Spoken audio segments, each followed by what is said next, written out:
Mais quand on parle de fracture numérique, Quand on parle de fracture numérique, l'existence d'une fracture numérique. Comment résoudre la fracture numérique? La fracture numérique, cela ne vous dit peut-être rien. Et pourtant ce terme est au centre des débats depuis que le confinement nous a pris par surprise, forçant tout un chacun à se terrer chez soi pendant des mois. Télétravail, cours à la maison, apéro Zoom entre amis, le numérique s'est brutalement imposé comme étant la solution miracle pour tenter de continuer à vivre à peu près normalement. La fracture numérique, c'est d'abord des inégalités d'accès aux outils, ordinateurs, tablettes, smartphones et bien sûr connexion Internet. Certaines populations, notamment dans les quartiers défavorisés ou dans les zones rurales, en souffrent particulièrement. Il existe également des inégalités de pratique d'utilisation de ces outils liées à un manque d'apprentissage et on appelle cela l'électronisme.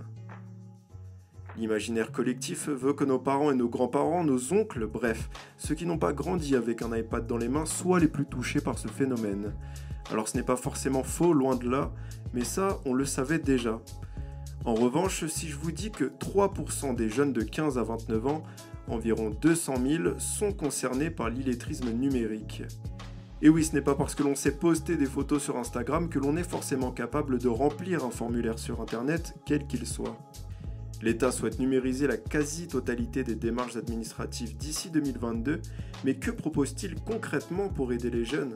Comment les former correctement, eux qui vivront bientôt dans un monde où le numérique régnera en maître ?